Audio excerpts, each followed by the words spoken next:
Chapter 1. The Proposition in the Frozen Hall. The mountain had no mercy, and neither did the men who climbed it. Ilara pressed her back against the stone wall of the abandoned watchtower, her breath misting in the frigid air. Below, she could hear them, boots crunching through snow, voices low and determined. They'd tracked her for 3 days through the wilderness, and now there was nowhere left to run. She'd fled the capital with nothing but the clothes on her back and a dagger she barely knew how to use. Her crime? Refusing to marry the magistrate who'd murdered her brother and called it an accident.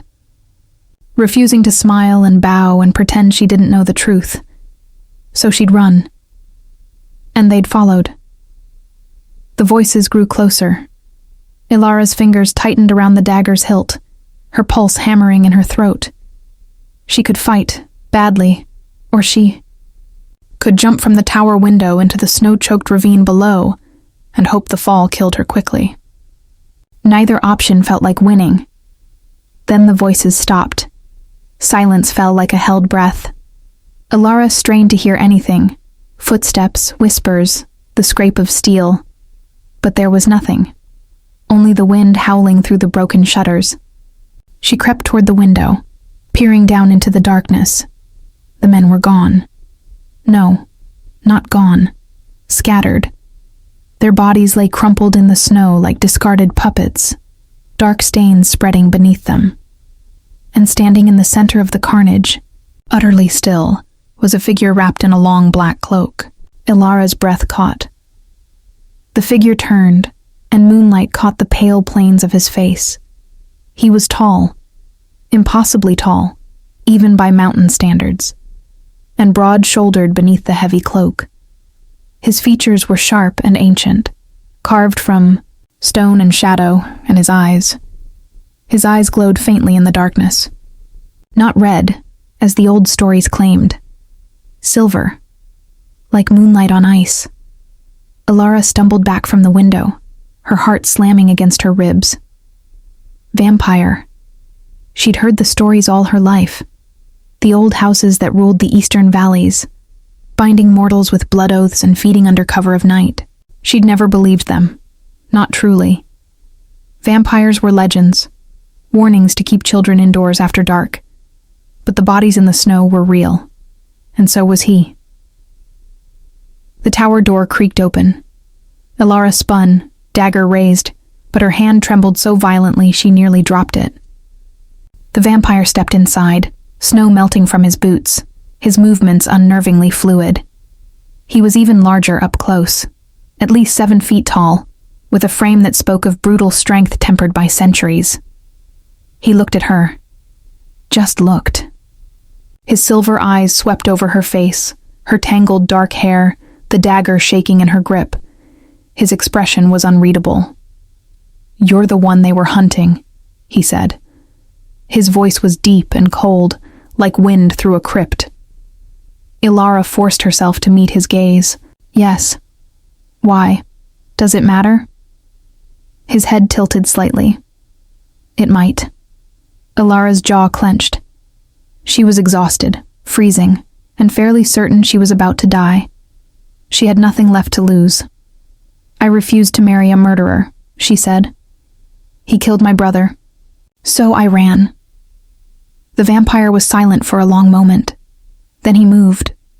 Not toward her, but to the window, where he stood looking out over the mountains. His cloak shifted, and Ilara caught a glimpse of dark armor beneath, scarred and ancient.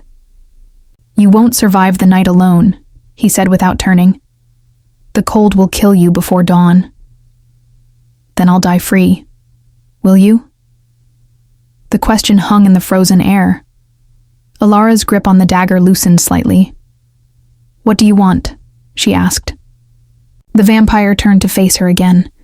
In the moonlight, she could see faint lines around his eyes, as if even immortals carried the weight of time. He studied her with an intensity that made her feel simultaneously exposed and seen. "I need a wife," he said. Ilara blinked. "What?" "A human wife. Strong enough to survive the bond, brave enough to bear children who can walk in both worlds, daylight and darkness. His silver eyes never left hers. The old bloodlines are dying. My house needs heirs who can endure the sun as well as the night. You need sanctuary from those who hunt you. Alara's mind reeled. You want me to marry you, bear your children. Yes. You're insane. Perhaps. He took a step closer, and Alara forced herself not to retreat. But you're out of options. You can die here tonight, cold, alone, hunted, or you can come with me, live, be protected, have a purpose. As your broodmare, Alara spat. Something flickered across his face, not quite emotion, but close. As my equal. My house follows the old laws. A blood-bonded wife is not a servant. She rules beside me, commands respect, shapes the future.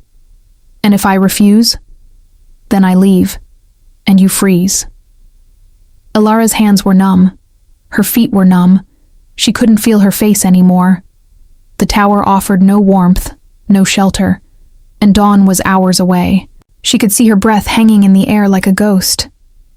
She looked at the vampire, this ancient, terrifying creature who'd just slaughtered 5 men without breaking stride, who spoke of marriage like a business transaction and children like a strategic necessity, who'd also stopped to ask why she was running instead of simply taking what he wanted.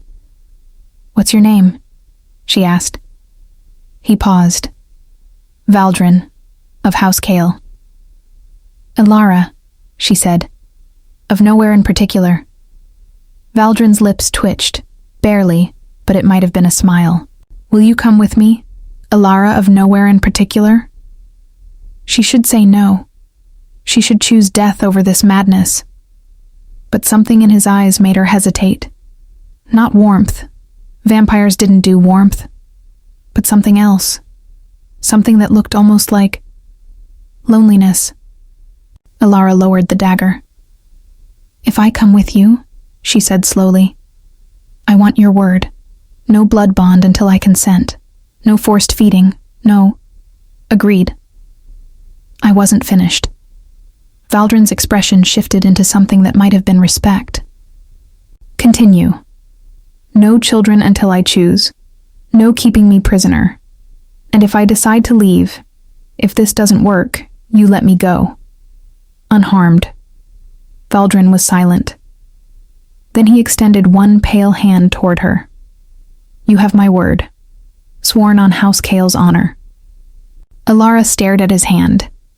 It looked carved from marble, cold, inhuman, dangerous. She took it. His fingers closed around hers, steady and strong, and for the first time in 3 days, Alara stopped shaking. "Then we have an accord," Valdrin said quietly. "Come, my stronghold is not far." He turned toward the door, his cloak sweeping behind him. Alara followed, her dagger still clutched in her free hand. Outside, the bodies of her hunters lay still in the snow. Alara looked away. "Did you have to kill them?" she asked. Valdrin glanced back at her. "Yes." No apology. No justification. Just cold fact. Alara swallowed hard and kept walking.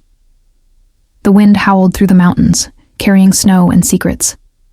And somewhere in the distance, she thought she heard bells, low and mournful, like a warning or a wedding song. She couldn't tell which. Chapter 2. The descent into shadow, the path down the mountain was treacherous even in daylight. In darkness, with only the vampire's preternatural sight to guide them, it felt like descending into the underworld itself.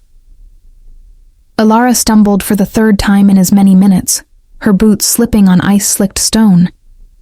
Valdrin's hand shot out, catching her elbow before she could fall. His grip was firm but careful, as if he'd calculated exactly how much pressure a human arm could withstand. "Thank you," she muttered. He released her without comment and continued, walking. The cold bit through Alara's threadbare cloak with vicious efficiency. Her teeth chattered despite her best efforts to control them. Valdrin moved ahead of her with impossible grace, his boots finding purchase on surfaces that should have sent him sliding into the abyss. He didn't stumble, didn't slip, didn't even seem to feel the wind that threatened to tear Alara from the mountainside. "How much farther?" she asked, hating the tremor in her voice. "An hour, perhaps less." Valdrin paused, turning to look at her. In the moonlight, his face was all sharp angles and shadow. "You're cold." Astute observation. His eyes narrowed slightly, the first real expression she'd seen from him. Sarcasm. "Interesting choice when freezing to death. I'm not dead yet." "No," he agreed. "You're not." He shrugged out of his cloak and held it toward her. Alara stared at the offered garment, then at him. Without the cloak, she could see his armor properly. Black plate etched with symbols she didn't recognize. Fitted to his massive frame with the precision of centuries-old craftsmanship. "Won't you be cold?" she asked. "No. Because you're dead? Because I'm practical." He pushed the cloak into her hands. "I don't generate body heat the way you do. This is wasted on me." Alara wrapped the cloak around herself, and warmth, his warmth, somehow still clinging to the fabric, enveloped her immediately. It smelled of snow and something else. Something ancient and dark, like old libraries and forgotten crypts. "Thank you," she said again. Valdrin nodded once and resumed walking. They descended in silence for a time. Alara's mind raced despite her exhaustion. She'd agreed to marry a vampire, to potentially bear his children. The insanity of it should have sent her screaming back up the mountain, but the alternative was death, and she'd discovered she wasn't quite ready to die. "Not yet. These children you want," she said, breaking the silence. "Why do they need to walk in daylight?" Valdrin's shoulders tensed almost imperceptibly, because the night alone is no longer enough. "That's not an answer. It's the only answer you'll receive tonight." Alara bit back a sharp retort. She'd made a bargain, but that didn't mean she had to like the man, creature, she'd made it with. The path widened slightly, emerging onto a rocky plateau. Alara could see lights in the valley below, a village perhaps, or a small town. But Valdrin turned away from the lights, leading her instead toward a dark outcropping of stone that jutted from the mountainside like a broken tooth.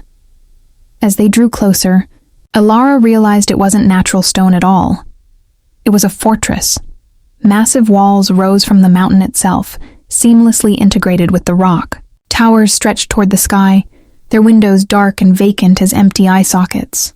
The entire structure radiated age and power, something built to endure not just centuries but millennia.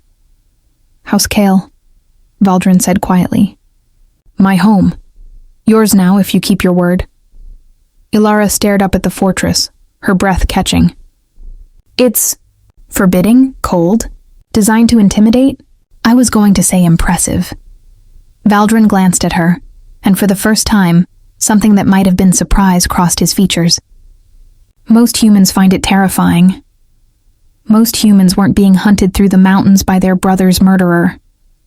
Alara pulled his cloak tighter around herself. "I'll take ancient and forbidding over him any day." They approached the main gate, an enormous structure of iron and reinforced oak that looked capable of withstanding a siege. Valdrin placed one hand against the metal, and Alara heard a sound like distant bells. The gate swung inward without a creak, revealing a courtyard beyond. No guards. "No servants, just empty stone and shadow. Where is everyone?" Alara asked, sleeping. "Dawn approaches and my people are traditional." Valdrin led her across the courtyard toward a smaller door. "You'll meet them tomorrow night. For now you need rest and warmth. Will they accept me? A human? They'll accept my choice. Whether they approve is irrelevant." The door opened into a great hall that stole Alara's breath. Vaulted ceilings stretched overhead, supported by columns carved with intricate reliefs. Battles and ceremonies, feasts and funerals, all rendered in exquisite detail. Tapestries hung on the walls, their colors faded but still beautiful in the dim light of oil lamps that burned without apparent fuel.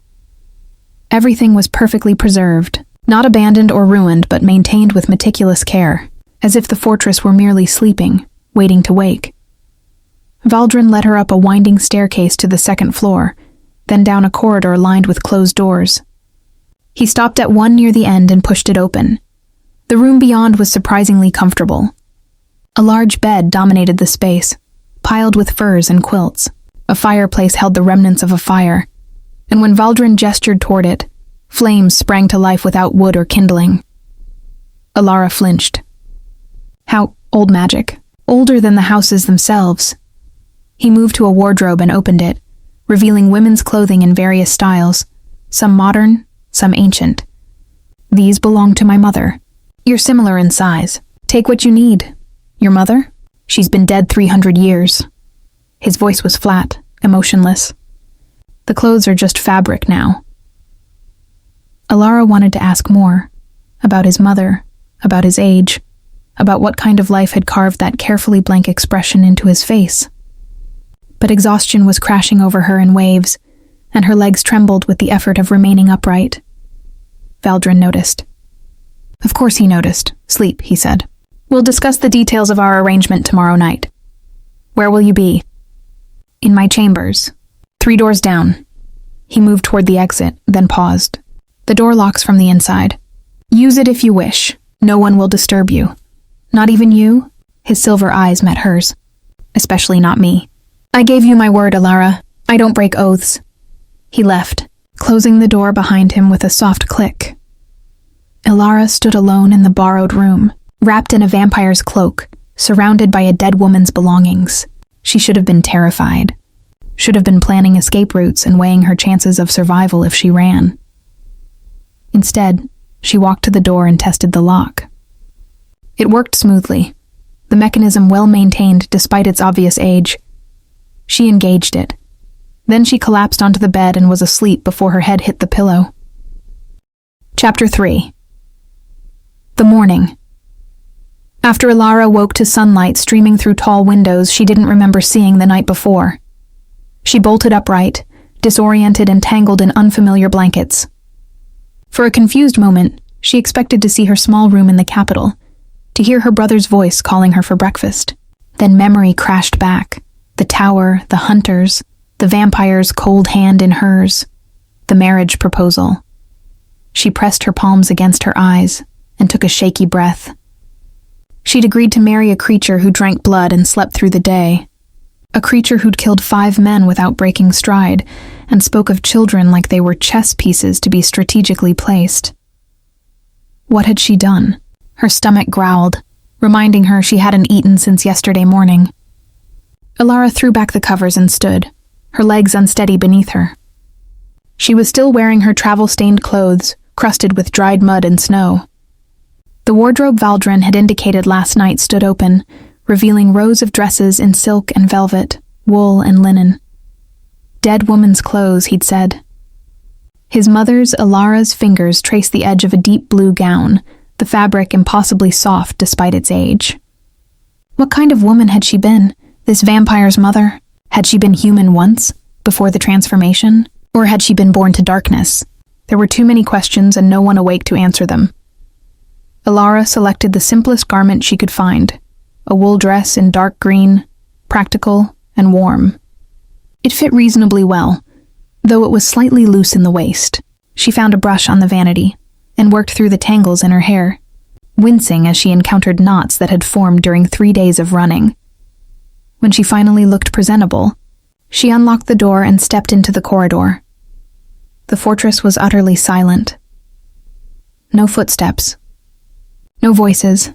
No sounds of daily life at all. Just the whisper of wind through distant corridors and the creak of old wood settling. Alara moved carefully down the hallway, her footsteps echoing on stone floors polished smooth by centuries of use.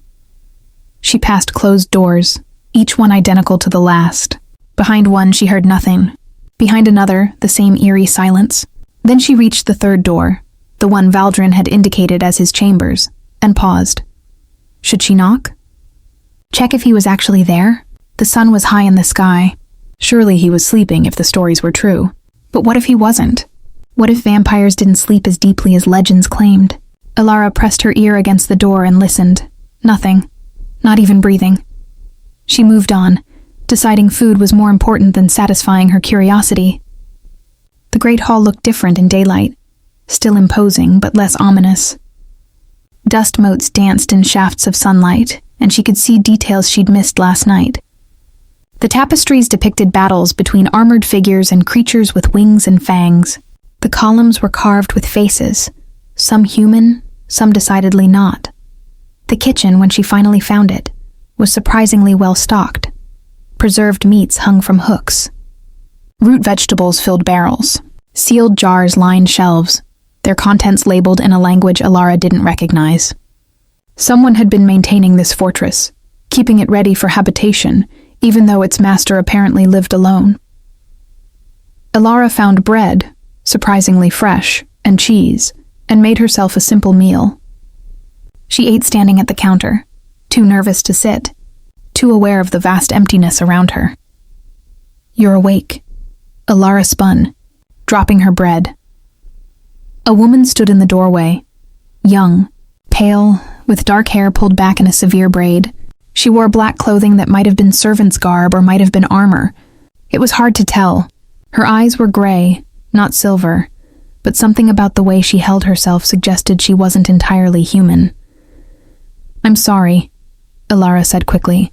"I didn't mean to intrude. I was just hungry. Yes, that's what humans do." The woman's expression was carefully neutral.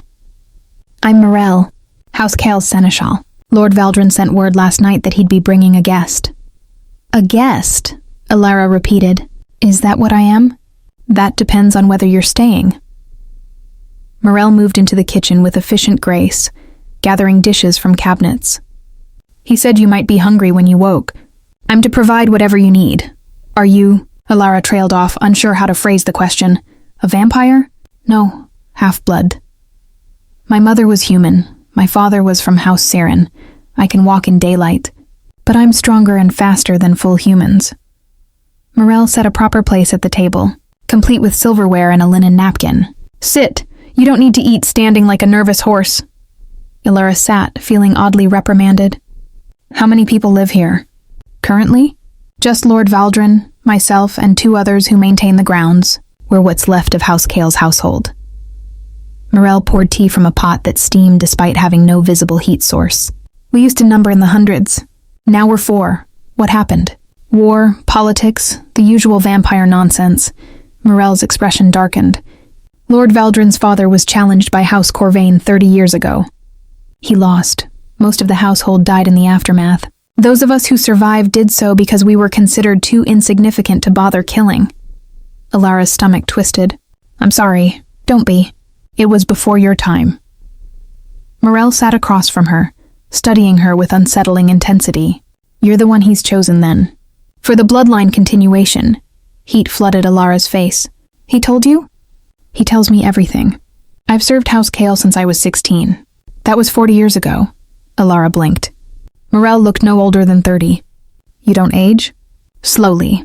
Very slowly. It's one of the few advantages of being half-blood." Morel leaned forward. "What did he offer you? Safety, wealth, power?" "Survival," Alara said quietly. "I was being hunted. He offered me sanctuary in exchange for this." "An honest answer." "Good." Morel's expression softened slightly. "Then I'll be honest with you. Lord Valdrin is not a cruel man, but he is a practical one. He needs heirs who can survive in both worlds, sunlight and shadow. The pure vampire bloodlines are dying. We're too fragile, too specialized. We need hybrid vigor, and that means human blood. He said I'd be his equal, that blood-bonded wives rule beside their husbands." "That's true. Under the old laws, a blood-bonded spouse has equal authority in house matters." "But," Morel's gray eyes hardened, "equal doesn't mean safe. House Corvain still wants House Kale destroyed. If they learn Lord Valdrin has taken a human wife, they'll see it as weakness. They'll come for you."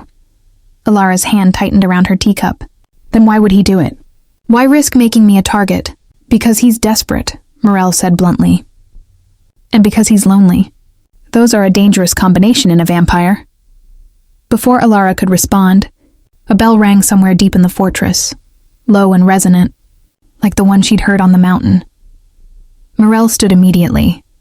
"Sunset, he's waking. You should return to your room and make yourself presentable. He'll want to discuss the terms of your arrangement." "I thought we already discussed them." "You discussed the bare minimum. Now comes the negotiation." Morel's smile was sharp. "Welcome to House Kale, Lady Alara. Try not to die." Chapter 4. Terms and Boundaries. Alara waited in her room as the last rays of sunlight faded from the windows.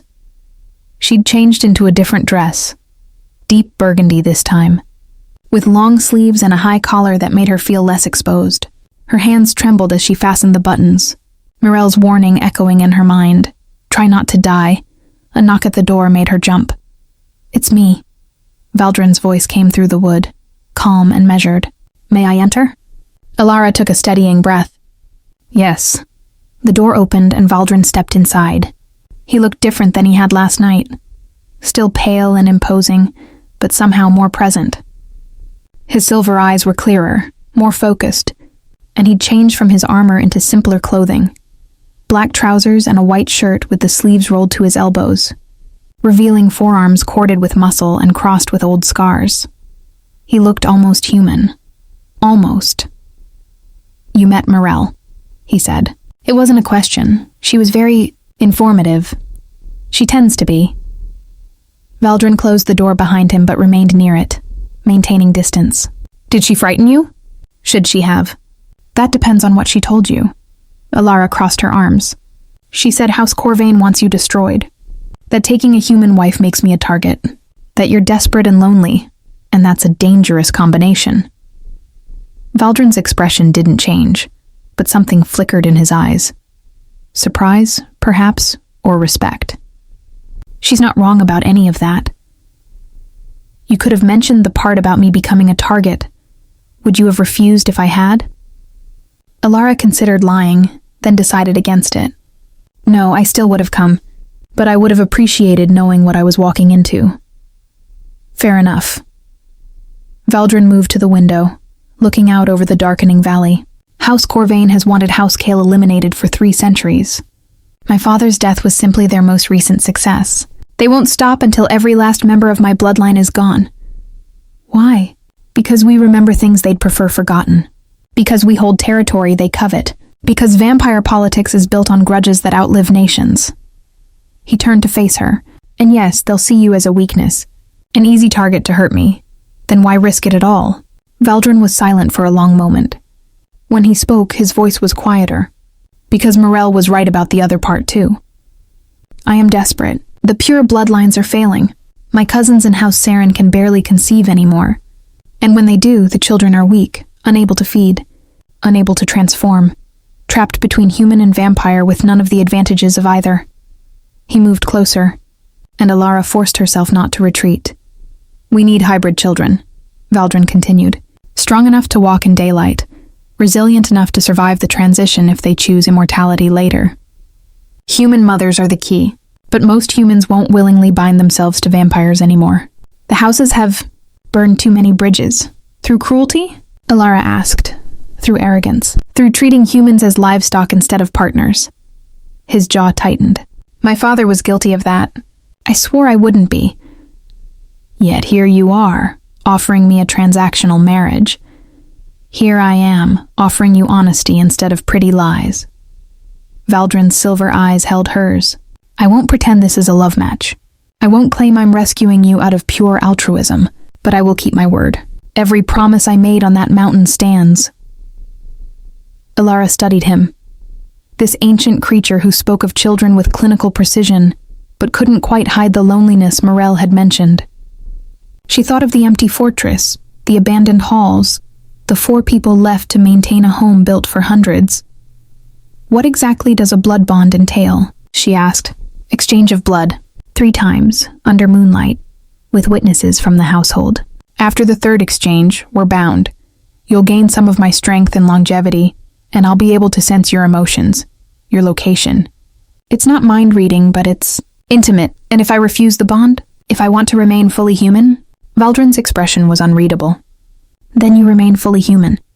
The bond is not required for childbearing, only for establishing your position as Lady of House Kale. Without it, you'd be my consort, but not my equal. So my choices are, accept the bond and gain power but lose privacy, or refuse it and remain subordinate. Yes, at least he was honest. Alara moved to the window, looking out at the same view Valdrin had studied moments before. The valley below was beautiful in the twilight, dark forests and distant lights, mountains rising like sentinels against the sky. "I want time," she said finally, "to decide about the bond, to understand what I'm agreeing to." "How much time?" "A month. Maybe 2. Valdrin was quiet, then agreed. "But understand, House Corvain won't wait patiently while you deliberate. If they learn you're here, they'll move quickly. Then don't let them learn I'm here. It's not that simple. Vampire houses have spies everywhere. Information is currency in our world." Alara turned to face him. "Then we'll have to be careful. And you'll have to teach me how to survive in your world if you expect me to be an equal partner." Something that might have been approval crossed Valdrin's face. "You want training. I want to not be helpless. There's a difference. Morel can teach you basic combat. I can teach you vampire politics and house law, but it won't be easy. And some of what you learn will be unsettling." "More unsettling than agreeing to marry a vampire?"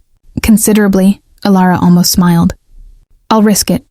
Valdrin extended his hand, palm up, an offering, not a demand. "Then we have an accord. Training begins tomorrow night. Until then, the fortress is yours to explore. All areas except the Eastern Tower are open to you." "What's in the Eastern Tower?" "Things that are mine alone." His voice held a note of finality.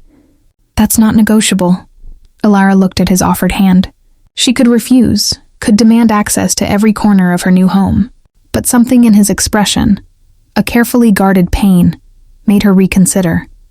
Everyone was entitled to secrets. Even vampires. She took his hand. His skin was cool but not cold, his grip gentle despite obvious strength. "Agreed," she said.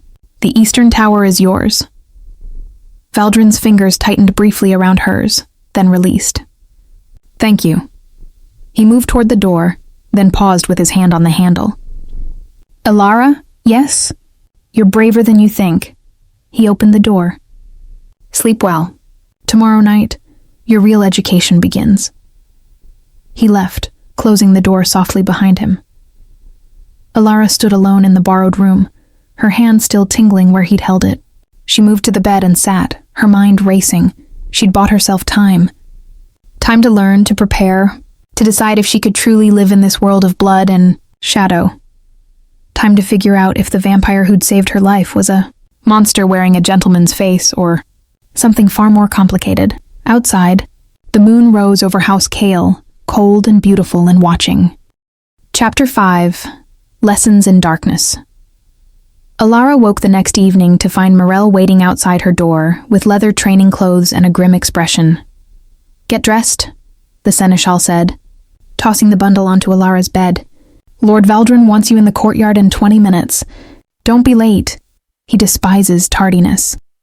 The training clothes fit surprisingly well. Supple leather trousers, a linen shirt, and a fitted jerkin that allowed freedom of movement. Alara braided her hair back and descended to the courtyard, her stomach knotting with nervous anticipation. Valdrin was already there, stripped down to shirt sleeves despite the evening chill. He moved through a series of combat forms with liquid grace, strikes and parries against an invisible opponent, each movement precise and deadly.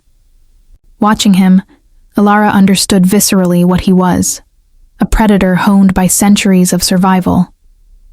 He stopped when he noticed her, lowering his arms. "Good. You're punctual. Morel said you hate tardiness. Morel talks too much." But there was no real heat in the words. Valdrin gestured for Alara to join him in the center of the courtyard. "Before Morel teaches you combat, I need to teach you the most important survival skill, how to recognize what's hunting you. I thought House Corvain was hunting me. They are, but vampires aren't a single unified threat. Each house has different strengths, different weaknesses, different feeding protocols." He began to circle her slowly, like a teacher assessing a student. House Corvain, for instance, breeds for speed and venom potency. They're smaller than House Kale vampires, faster, and their bite carries a paralytic that can drop a human in seconds. Alara's skin prickled. "How do I defend against that?" "You don't, not directly. If a Corvain vampire gets close enough to bite, you're already lost." Valdrin stopped in front of her. "Your only defense is distance and awareness. Corvain vampires move like water, fluid, adaptable. They'll use shadows and misdirection, Watch for displacement of air. Listen for sounds that don't match the environment. That's not very reassuring. It's not meant to be. It's meant to keep you alive. He moved to a weapons rack against the courtyard wall and selected 2 wooden practice swords. He tossed one to Alara, who caught it awkwardly. House Saren vampires are scholars and diplomats. They avoid direct combat, preferring manipulation and politics. But don't underestimate them. They can read human body language better than you can read your own emotions. Valdrin raised his practice sword into a guard position. House Mordain are the worst. They're blood purists who see humans as nothing but food. They're the ones who broke the old treaties, who turned feeding into a blood sport instead of a necessity. And House Kale? Alara asked, mimicking his stance clumsily. We're soldiers, warriors. We value strength, honor, and keeping our word. His silver eyes gleamed in the torchlight.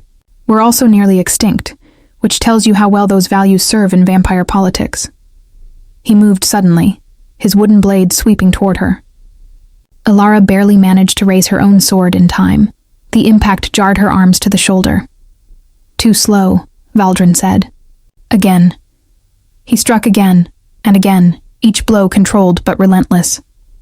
Alara struggled to defend, her muscles screaming protest.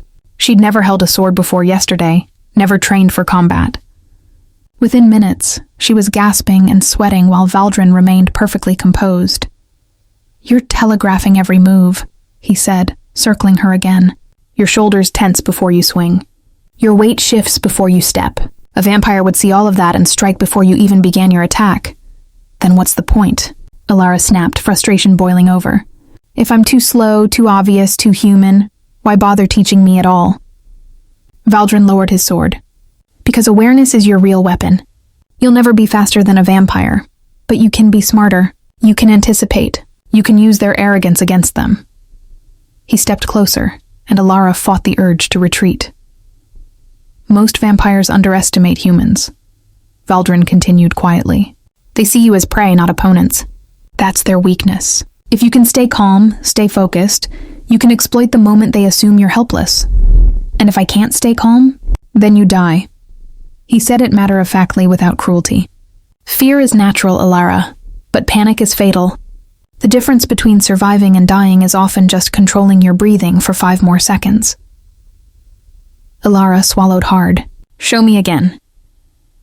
Valdrin's expression shifted, something that might have been respect. Again, they trained for 2 hours. Valdrin corrected her stance, her grip, her footwork with methodical patience. He never raised his voice, never showed frustration when she failed, but he was relentless in his expectations.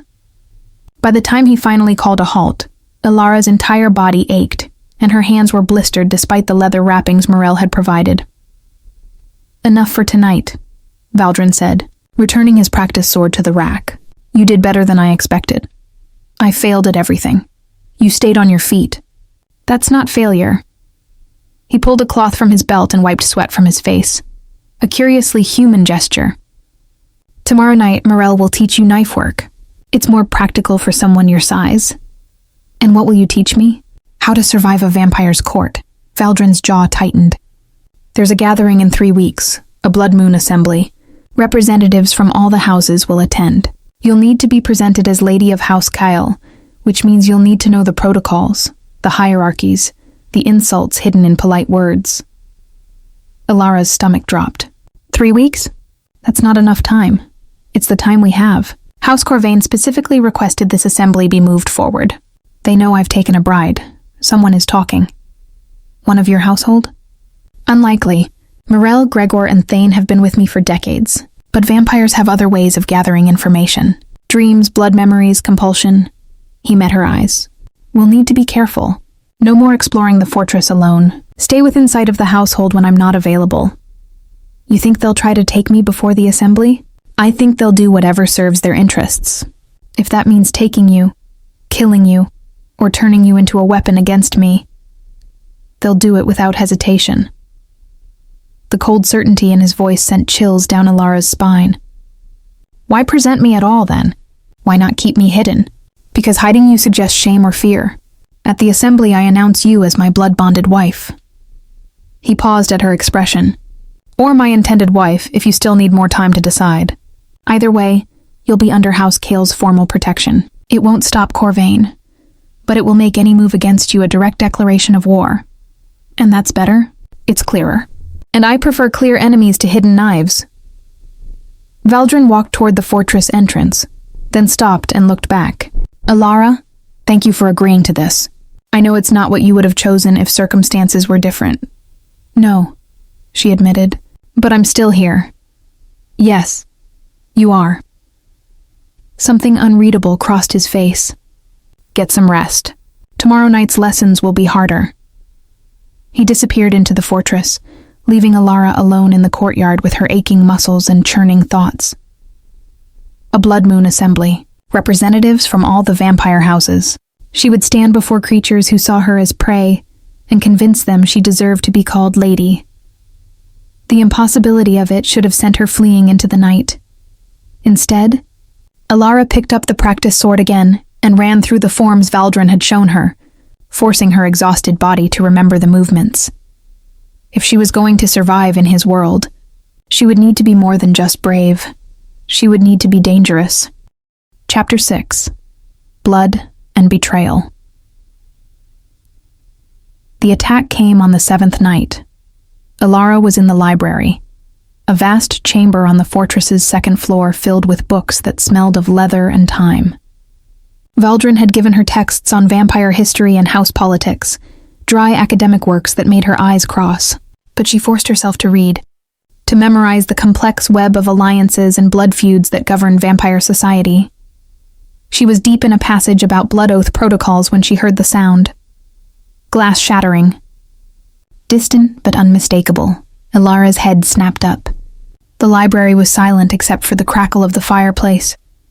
She set down her book carefully, listening. Another sound, footsteps, too fast to be human, moving through the corridors below. Her heart began to pound. Valdrin had gone to inspect the outer defenses with Gregor. Mirelle was in the kitchens. Alara was alone. Stay calm, she told herself, remembering Valdrin's words. Panic is fatal. She moved quietly to the library door and eased it open. The corridor beyond was dark, lit only by scattered oil lamps. Nothing moved. But the air felt wrong, charged with tension, like the moment before lightning strikes. Alara reached for the knife Mirelle had given her, a simple blade, but sharp and well-balanced. Her hand closed around the hilt, just as a figure appeared at the end of the corridor. Not Valdrin. Not Mirelle. The vampire was small and slight, dressed in dark clothing that seemed to drink the shadows. Male, with features that would have been beautiful if not for the predatory smile and eyes that glowed faint amber in the darkness. House Corvain. There you are, he said, his voice soft and musical. The little human bride. They said Valdrin had finally taken a pet, but I had to see for myself. Alara backed into the library, gripping her knife. This fortress is under House Kale's protection. You're trespassing. The vampire laughed, a sound like broken bells. Protection? Sweet child, House Kale is 4 people in a crumbling fortress. There is no protection here, only meat waiting to be claimed. He moved toward her with that fluid grace Valdrin had warned about. Alara watched his feet, his shoulders, looking for the tells that would indicate his next move. But there were none. He flowed like water, just as Valdrin had said. Lord Valdrin will kill you for this, Alara said, surprised by the steadiness of her voice. Lord Valdrin isn't here, and by the time he returns, you'll be gone. Delivered to House Corvain as proof that House Kale cannot protect even its own bride. The vampire's smile widened, showing elongated canines. Lady Morgessa sends her regards. He struck. Alara threw herself sideways, the vampire's hand missing her throat by inches. She rolled, came up with her knife raised, and slashed at him. The blade caught his arm, a shallow cut, but it drew blood. The vampire's expression shifted from amusement to genuine surprise. You actually tried to fight. He looked at his bleeding arm with something like respect. Interesting. Most humans just scream. I'm not most humans. No, I can see that. He circled her slowly, more cautious now. But you're still human, and I'm still faster. He was right. Ilara knew it, felt it in the difference between their movements. But Valdrin's lessons echoed in her mind. Use their arrogance against them. She let her grip on the knife loosen slightly, just enough to look uncertain. Let her shoulders tense, telegraphing fear. The vampire's eyes tracked every movement, reading her body language. That's it, he murmured. Accept the inevitable. It will hurt less. He moved in for the kill, and Ilara dropped to the floor, sweeping her leg out in the move Morel had drilled into her just yesterday. The vampire stumbled, not much, but enough. Ilara drove upward with the knife, aiming for the gap Valdrin had shown her between ribs and sternum. The blade sank deep. The vampire gasped, amber eyes going wide. Black blood welled around the knife hilt. He staggered backward, clawing at the wound. That's not... You shouldn't... His words dissolved into choking sounds. Ilara scrambled away, her hands shaking violently. She'd just stabbed someone. Creature, whatever he was. The reality of it crashed over her in waves of nausea and adrenaline. The vampire collapsed to his knees, then pitched forward. His body began to decay rapidly, flesh desiccating, bones turning to ash. Within seconds, nothing remained but a pile of gray dust, and the knife lying in the center of it. Ilara pressed her hand over her mouth, fighting the urge to vomit. Footsteps pounded up the stairs, multiple sets, moving fast. Ilara grabbed a heavy candlestick from the table, ready to fight again. But it was Valdrin who burst through the door with Morel close behind. His silver eyes swept the room, taking in the pile of ash, the knife, Ilara's pale face and shaking hands. In 2 strides he was beside her, his hands on her shoulders. Are you hurt? His voice was sharp with urgency. No, he came through the window. He said House Corvain sent him. Lady Morgessa. Valdrin's expression went utterly cold. He looked at the ash pile, then at Morel. Search the fortress. Find how many more got through. Kill anyone who isn't household. Morel vanished without a word. Valdrin pulled Ilara against his chest, and she let herself lean into his unnatural stillness. His shirt smelled like leather and night air. His hand came up to cradle the back of her head, and for a moment they simply stood there while Ilara's heartbeat slowly returned to normal. You killed him, Valdrin said quietly. He was going to take me. I couldn't. You did exactly right. He pulled back enough to meet her eyes. The heart strike. I only showed you that once.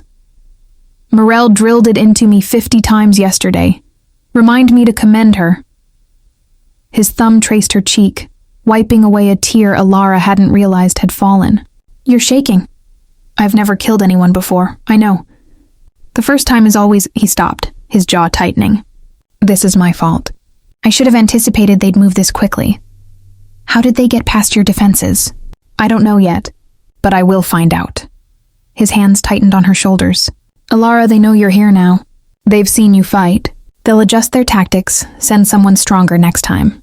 So what do we do? Valdrin was silent for a long moment. When he spoke, his voice was careful, measured. I can offer you the blood bond now, tonight. It would make you harder to kill, harder to take. But I swore I'd give you time to decide. Ilara looked at the pile of ash that had been a living creature minutes ago, thought about the vampire's casual certainty that he could simply take her, deliver her to his house like a package. How long does the bonding take? She asked. An hour, maybe less. He searched her face. But Ilara, you don't have to... I want it. You're certain? She met his silver eyes, saw the ancient loneliness there, the careful hope he was trying to hide. I'm certain, but on one condition. Name it. You tell me what's in the Eastern Tower. Valdrin went very still. For a moment she thought he would refuse, then he nodded slowly. After the bonding, I'll show you everything. Then let's begin. Chapter 7. The blood bond Morel returned with Gregor and Thane as Valdrin led Ilara to the fortress's inner sanctum, a circular chamber deep in the mountain itself, carved from living rock and lit by crystals that pulsed with pale blue light. 2 more Corvain vampires, Morel reported, her face grim. Dead now. They came through the drainage tunnels. Someone gave them maps of the old passages. A spy, Gregor growled. He was massive even by vampire standards. with a scarred face and hands like sledgehammers. "Someone sold us out. We'll hunt them later," Valdrin said. "Right now, we have more important business." He looked at his small household, Morel, Gregor, and Thane, who was young by vampire standards, barely a century old. "Lady Alara has consented to the blood bond. You three will stand as witnesses." Morel's eyebrows rose. "Tonight? After an attack?" "Because of the attack," Alara said quietly. "I won't be helpless again." Something like approval flickered across Morel's face. "Then let's get on with it. The moon's already risen." The sanctum's ceiling was open to the sky, revealing a perfect circle of stars and the full moon hanging overhead like a silver coin. Ancient symbols were carved into the floor, spirals and geometric patterns that seemed to shift when Alara looked at them directly. Valdrin moved to the chamber's center and held out his hand. "The ritual requires 3 exchanges of blood under 3 consecutive full moons. But given the circumstances, we can complete a temporary bond tonight, enough to grant you some protection until we can perform the full ceremony." "What's the difference?" Alara asked, taking his hand. "A temporary bond will let me sense your location and emotional state. It will give you increased healing and resistance to compulsion, but it won't grant full immortality or the complete connection of a permanent bond." His silver eyes held hers. "It's reversible if you change your mind. And the permanent bond isn't?" "No, once completed it lasts until death. Mine or yours." Alara squeezed his hand. "Let's start with temporary then." Valdrin's lips twitched in what might have been relief. He guided her to stand in the center of the carved patterns, then nodded to his household. Morel, Gregor, and Thane took positions around the circle's edge, forming a triangle. "The blood bond is older than the houses," Valdrin said, his voice taking on a formal cadence. "It predates vampire politics and territory wars. It's a magic of connection, recognition that 2 souls choose to be bound together, to share strength and weakness, life and death." He produced a ceremonial blade from his belt, silver etched with more of those shifting symbols. The edge gleamed wickedly in the moonlight. "I will cut my palm, then yours. We'll press them together and speak the words of binding. It will hurt," he added more gently. "Not the cut itself, but the magic. It feels like fire in your veins for a few moments. I can handle pain. I know you can."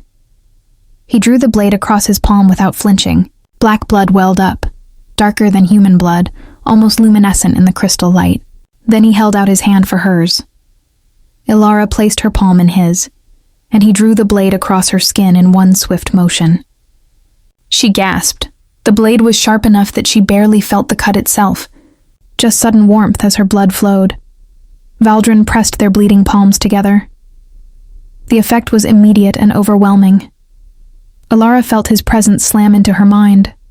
Not thoughts or words, but pure sensation. Centuries of loneliness, carefully controlled hunger, the weight of responsibilities that had slowly crushed the joy from his existence. And beneath it all, a fierce protectiveness that took her breath away. He felt her too, she realized.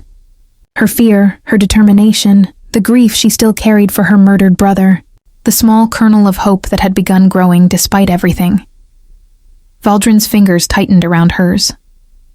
"By blood given freely," he intoned, his voice resonating through the chamber. "By choice witnessed and honored, by ancient magic that binds the willing. I claim Alara as bloodkin, as partner, as equal before all the houses of night." The words seemed to sink into Alara's bones, and suddenly her blood burned. She cried out despite herself, her knees buckling. Valdrin caught her, supporting her weight as fire raced through her veins. It felt like her body was being rewritten from the inside, cells rearranging, mortality being infused with something older and stranger. "Breathe," Valdrin murmured against her hair. "Just breathe through it. It will pass." Alara focused on breathing, on the solid presence of Valdrin's arms around her, on the cool mountain air flowing through the open ceiling. Gradually, the fire faded to warmth, then to a strange tingling that settled in her chest. When she could stand again, she realized the chamber looked different. The crystals were brighter, the carved symbols glowed faintly, and she could hear things she'd never noticed before. The rustle of bat wings somewhere in the fortress, the distant sound of water flowing through underground streams. "It's done." Valdrin said quietly. He was watching her with careful attention. How do you feel? Different, strange, like I'm more present somehow. Alara looked at her palm. The cut was already healing, skin knitting together with supernatural speed. Is this permanent? The healing will fade if the bond is broken. But yes, some changes last. Increased senses, slightly improved strength and speed. Nothing approaching vampire abilities, but enough to give you an edge. Morel stepped forward. Can you feel him? The bond should go both ways. Alara closed her eyes and reached inward. There, a thread of connection she'd never felt before, tying her to Valdrin. She could sense his location even without seeing him. Could feel the controlled tension in him, the concern he was trying to hide. I feel him, she whispered. Good. Morel's expression was serious.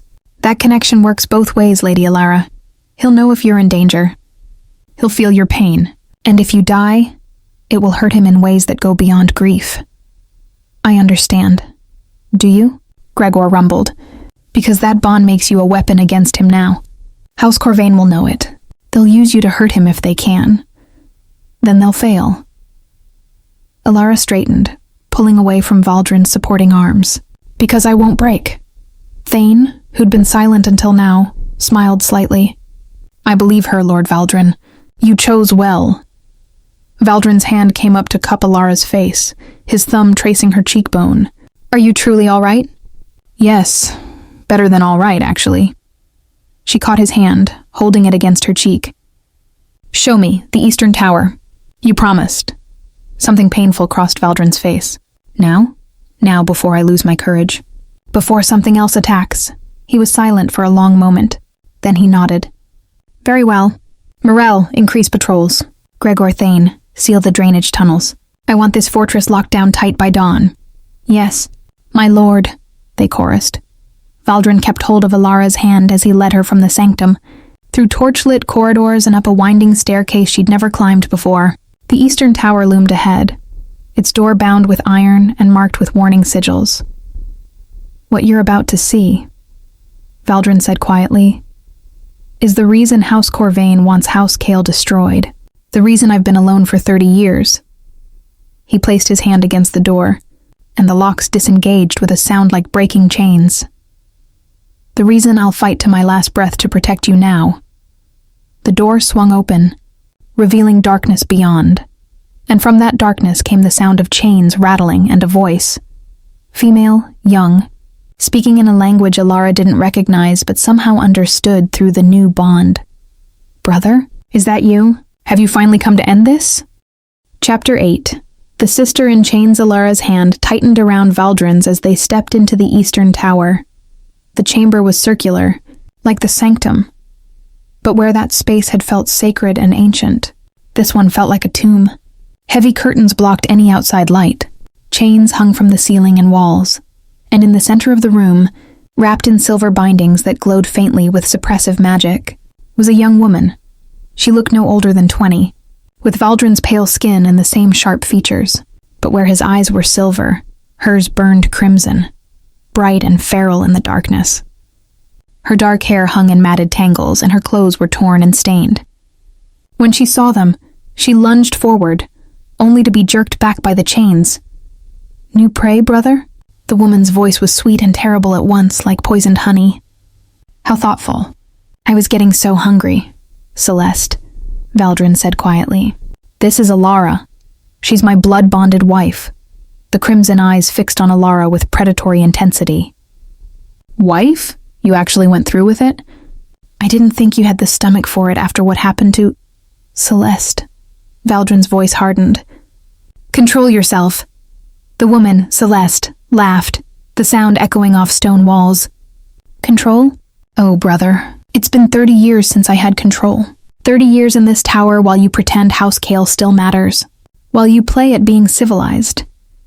Alara felt Valdrin's anguish through the bond, deep and raw and carefully hidden beneath his stoic exterior. She squeezed his hand, and he glanced at her with something like gratitude. Your sister? Alara asked quietly. My younger sister, turned during the House War 30 years ago. Valdrin's jaw tightened. House Corvain captured her, tortured her, tried to use her against me. When I finally rescued her, the damage was already done. She'd been starved, force-fed tainted blood, subjected to compulsions that broke something fundamental in her mind. Celeste laughed again, spinning in her chains like a dancer. He means I went mad, feral, lost myself to the hunger. Happens sometimes when young vampires are traumatized badly enough. We regress to pure instinct, pure need. No conscience, no control. I've kept her here, Valdrin continued, his voice hollow. Fed her, tried every treatment the old texts recommend. But nothing works. She's trapped between vampire and beast, unable to fully return to herself. And he can't bring himself to kill me, Celeste added, her crimson eyes gleaming, even though that would be the merciful choice. Even though I beg him every time he visits. Because I'm all he has left of our family. Ilara looked between them. The ancient vampire lord trying to maintain his composure, and the mad creature who'd once been his sister. The weight of Valdrin's secret crashed over her. This was what he'd been protecting. This was his shame, his burden, his carefully guarded grief. House Corvain knows she's here? Ilara asked. They know I have her, Valdrin said. They don't know her condition. If they did, they'd use it against me. Claim I'm harboring a feral vampire, that House Kale is dangerous and unstable. The other houses would demand her execution or mine, so you keep her hidden. Keep her chained. Yes. The word was weighted with 30 years of guilt. Celeste tilted her head, studying Ilara with unnerving focus. You're different from his last attempt at marriage. That one screamed when she saw me. Ran from the tower and never came back. What was her name again, brother? That's enough, Celeste. Liana, Celeste continued as if he hadn't spoken. Pretty thing. Human, like you. He thought maybe a wife, a family, would give him reason to keep fighting. But she couldn't handle the reality of what we are, of what he has to live with. Ilara felt the old wound through the bond. Betrayal, abandonment, the confirmation of his deepest fear that no one could truly accept him. She stepped forward, closer to the chained vampire, ignoring Valdrin's sharp intake of breath. What's it like? Ilara asked Celeste directly. Being trapped like this? Celeste's crimson eyes widened slightly. You're asking me? Yes. Everyone talks about you, plans for you, decides what's best for you. But no one asks what you want. For a moment, the feral gleam faded from Celeste's eyes, replaced by something heartbreakingly human. It's like drowning. Every moment, every breath. The hunger is always there, screaming in my head. I can remember who I was, Celeste Kale, scholar, diplomat's daughter. But I can't reach her. She's on the other side of dark water, and I'm trapped down here with the monster they made me. Tears tracked down her pale face. I want it to end. I want my brother to stop hoping I'll recover and just let me go. But he won't. Because he's too good. Too loyal. Too stupidly honorable to do what needs to be done. Ilara looked back at Valdrin. His expression was carefully blank, but she felt his pain like a knife through the bond. She turned back to Celeste. What if there was another way? There isn't, Celeste said flatly. Trust me. We've tried everything. Everything except asking another house for help. Valdrin's hand gripped Ilara's shoulder. No, absolutely not. Showing weakness to another house isn't weakness if we negotiate from strength, Ilara interrupted. She turned to face him fully. You said House Saren specializes in scholarship and healing. They're diplomats. What if we approached them, offered an alliance in exchange for their expertise? House Saren answers to House Corvain, Valdrin said harshly. Any request we make will go straight to our enemies. Not if we're clever about it. Not if we offer them something they want more than Corvain's approval. Valdrin stared at her. What could we possibly offer that they'd value over their current alliance? Access to hybrid bloodline research, Ilara said. The idea was forming even as she spoke. You said the pure bloodlines are failing across all houses. If Saren helps cure Celeste, we share what we learn. How human blood can stabilize vampire psychology. How the bond works. Everything that could help them survive the next century.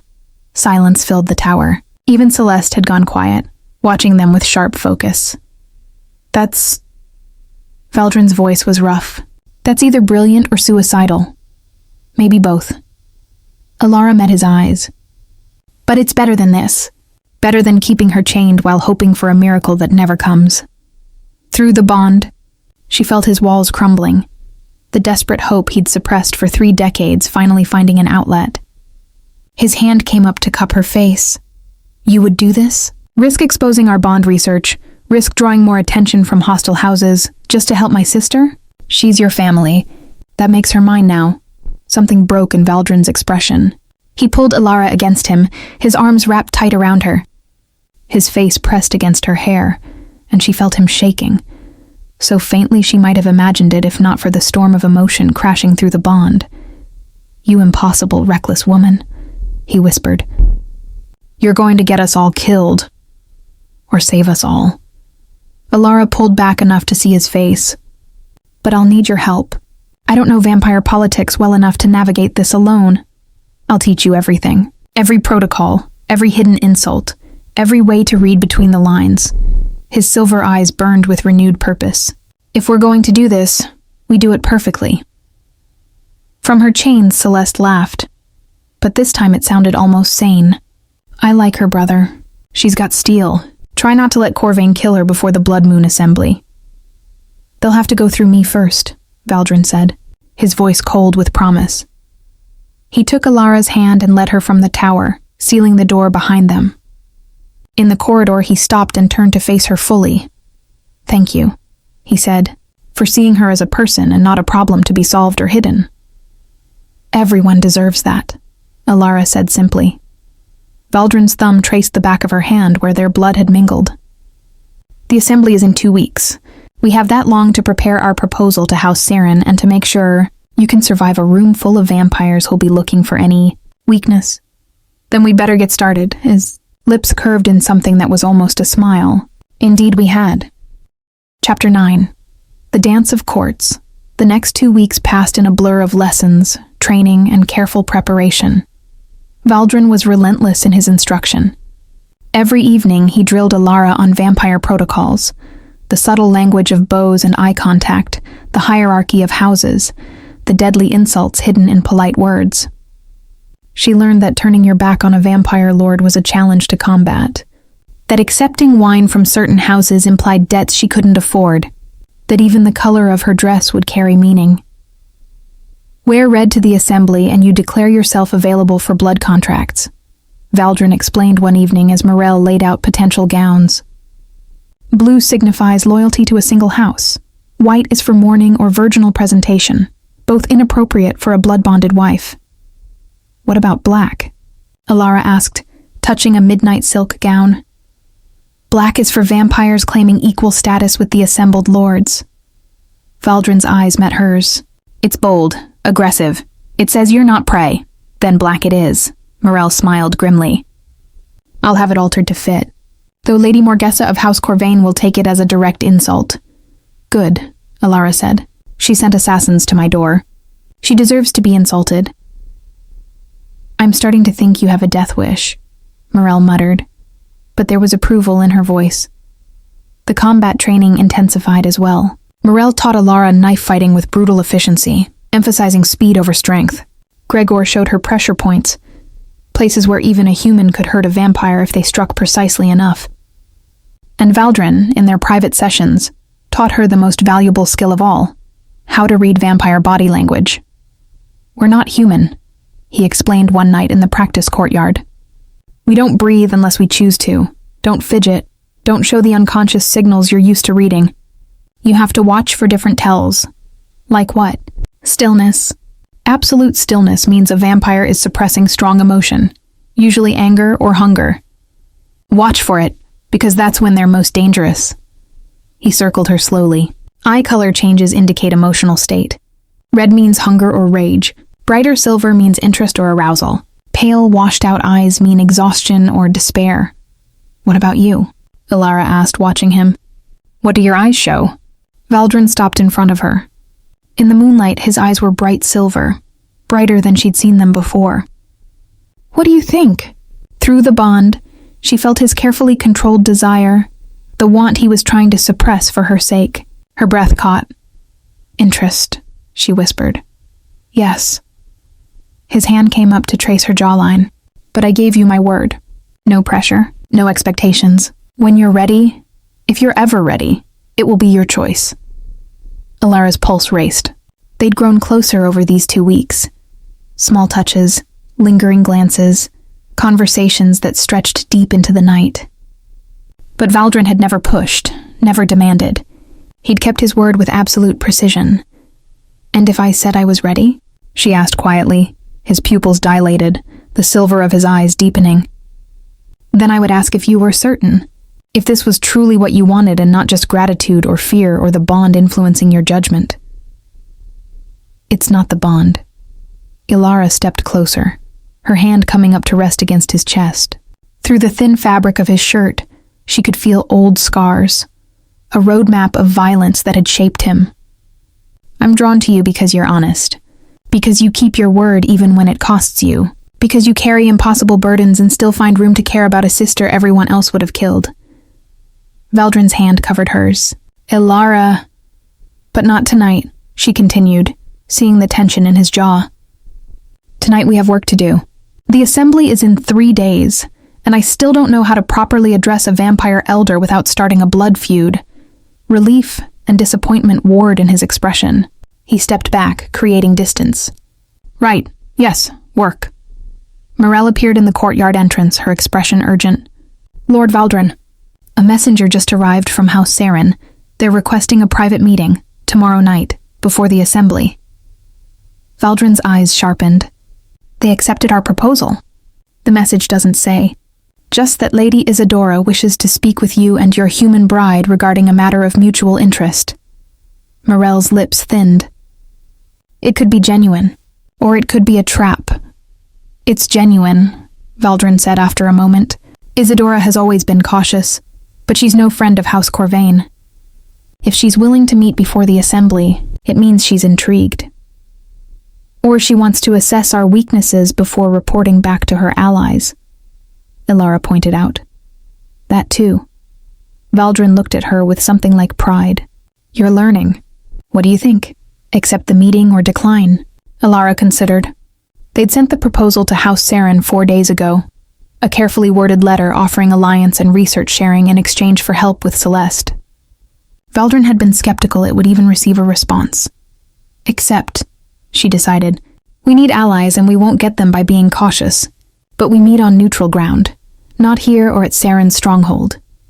The old cathedral in the valley," Morel suggested. "It's abandoned, warded by ancient magic that prevents violence within its walls. Vampires have used it for peace negotiations for centuries." Valdrin nodded. "Send word to Lady Isadora. We'll meet her there tomorrow at midnight. Full household in attendance. I want Gregor and Thane watching the perimeter." "And Celeste?" Morel asked quietly. "Stay secured. If this is a trap, I won't risk her being used against us again." After Morel left to send the response, Alara and Valdrin returned to the library for more political instruction. But Alara found it hard to concentrate.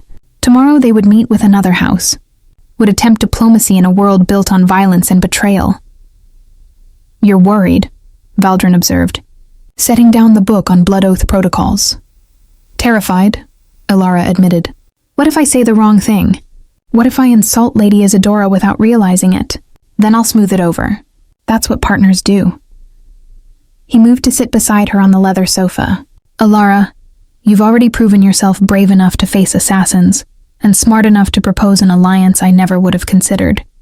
Trust yourself." "I trust myself with a knife in my hand. Politics is different, is it? Both require reading your opponent, anticipating their moves, striking at the right moment." His hand found hers, fingers intertwining. "You're better at this than you think. You see connections I miss because I've been alone too long. You ask questions I'm too proud to ask. That's valuable. Or it's naive. Sometimes naive and wise look very similar." He squeezed her hand. "Besides, you'll have the bond. If you're uncertain, reach through it. I'll guide you."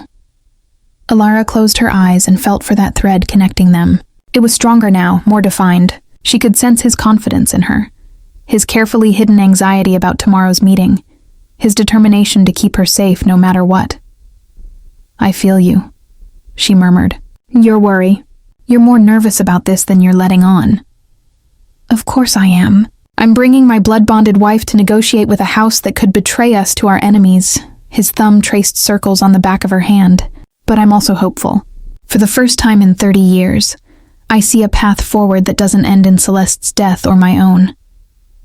We'll find a way, Alara promised. Together. Together, he echoed. They stayed like that for a long moment, hands clasped, the bond humming between them, the weight of tomorrow's meeting hanging over them both. Outside, the moon climbed higher, marking the passage of time toward an uncertain future. Finally, Valdrin stood. You should rest. Tomorrow will be challenging and you'll need to be sharp. What about you? I'll patrol the fortress with Gregor. Make sure no more surprises breach our defenses. He bent and pressed a kiss to her forehead. Cool lips, gentle pressure. Sleep well, Alara. Dream of victory. And if I dream of disaster? His smile was slight but genuine. Then dream of surviving it. That's all any of us can do. He left her alone in the library, surrounded by books on vampire law and ancient treaties.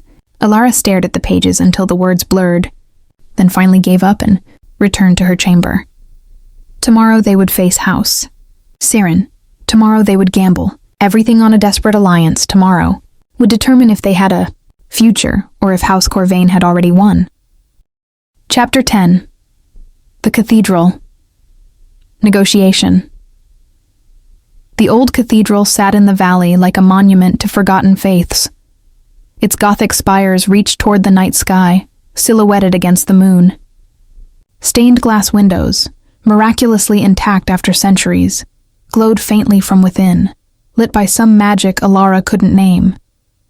The building radiated age and power, a neutral ground where ancient laws held sway over house politics. Valdrin helped Alara from the carriage, his hand steady on hers. She wore the black silk gown they'd chosen, her hair swept up and secured with silver pins. Morel had insisted on minimal jewelry, a simple pendant with House Kale's thorn sigil, nothing that could be grabbed or used against her in a fight. Remember, Valdrin murmured as they approached the cathedral entrance. Lady Isadora values directness over flattery, but she'll still expect proper protocols. Let me handle the initial greetings. Watch her eyes, her hands. If she reaches for her sleeve, she's signaling hidden guards. And if she offers refreshment, accept tea, decline wine or blood. Tea is neutral hospitality. Wine implies potential alliance. Blood implies intimacy we haven't earned. Ilara's heart hammered against her ribs, but she kept her expression calm. Behind them, Gregor and Thane took up positions outside, close enough to respond to trouble, far enough to respect the cathedral's neutrality. The cathedral doors opened as they approached, swinging inward without visible cause. The interior was breathtaking. Vaulted ceilings painted with faded frescoes, rows of ancient pews, and an altar at the far end that looked carved from a single piece of moonstone. Candles burned everywhere, their flames unnaturally still. Lady Isadora of House Saren waited near the altar. She was tall and elegant, with silver blonde hair that fell in waves to her waist. Her gown was deep blue silk, marking her house loyalty, and her eyes were a pale, crystalline gray that missed nothing. She looked no older than 40, but Alara knew from Valdrin's lessons that Isadora had been leading House Saren for over 300 years. 2 guards flanked her, male vampires in Saren's blue and silver livery, their hands resting casually near their weapons. Lord Valdrin, Isadora said, her voice musical and controlled. How unexpected to receive a proposal from House Kale after so many years of silence. Valdrin bowed, exactly 30 degrees. Alara noted, the precise angle for acknowledging an equal house. Lady Isadora, thank you for agreeing to this meeting. May I present Lady Alara, my blood-bonded wife. Alara curtsied as Morel had taught her, deep enough to show respect, brief enough to assert her own status. Lady Isadora, House Kale is honored by your presence. Isadora's pale eyes fixed on Alara with uncomfortable intensity. Blood-bonded? How traditional. I hadn't thought you capable of sentiment, Valdrin. Not after what happened with the Liana incident? Alara felt Valdrin's flash of pain through the bond, quickly suppressed. His expression remained neutral. The past is past. I'm here to discuss the future. Yes, your proposal. Quite bold.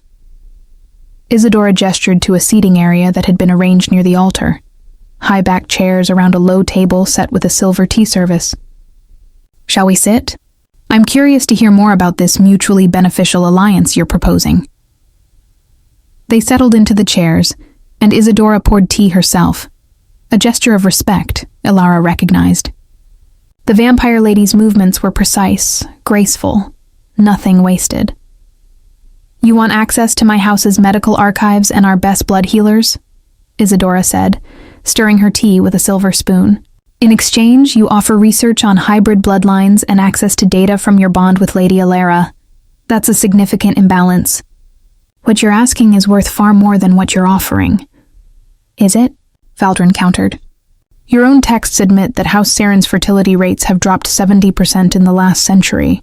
Your youngest member was turned 60 years ago. Without new blood, House Saren will be extinct in 200 years.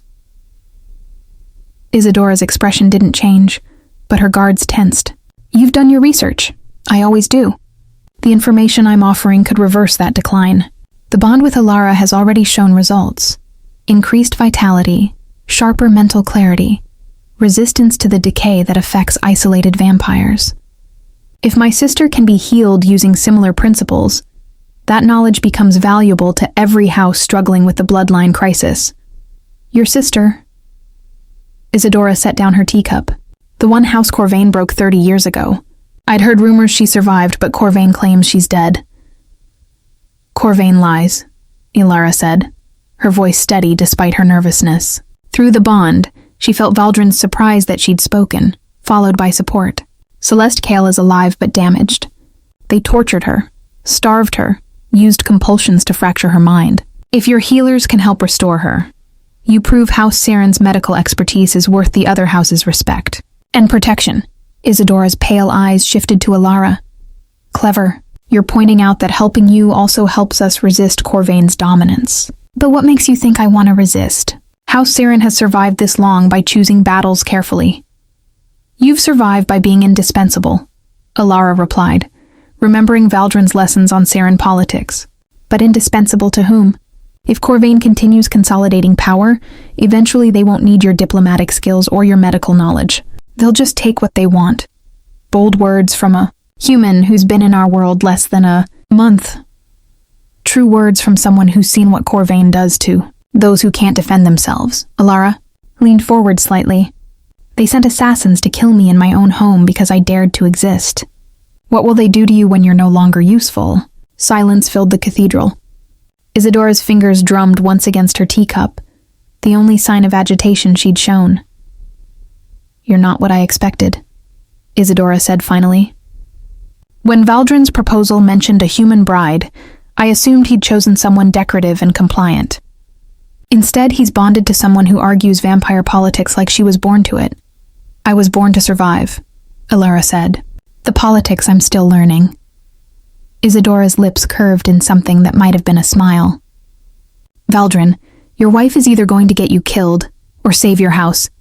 I haven't decided which yet. Neither have I, Valdrin admitted. But I'm willing to risk the former for the chance at the latter. Isadora stood, moving to one of the tall windows. Moonlight painted her silver blonde hair with ethereal light. When she spoke again, her voice was thoughtful. House Saren will need to examine your sister before committing resources. If her condition is as severe as you describe, healing her may be impossible, but... She turned to face them. If we succeed, the research value is considerable, and having House Kale as an ally against Corvain's expansion has its own appeal. Then you'll help? Ilara asked, hope rising in her chest. I'll consider it. After the Blood Moon Assembly. Isadora's expression hardened. Corvain will make their move there, they always do. If House Kale can survive whatever they have planned, then we'll discuss terms. But I won't ally with corpses.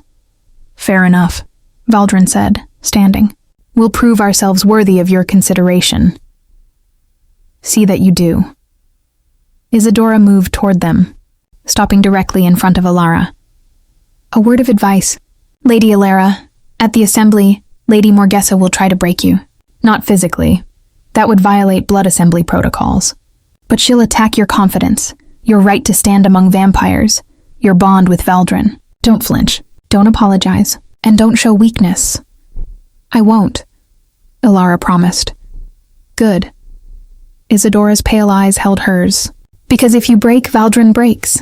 And if House Kale falls, House Saren loses a potential ally. So for purely selfish reasons, I hope you're as strong as you pretend to be. She returned to her guards, dismissing them with a gesture. As Valdrin and Alara walked back toward the cathedral entrance, Isadora called out one last time.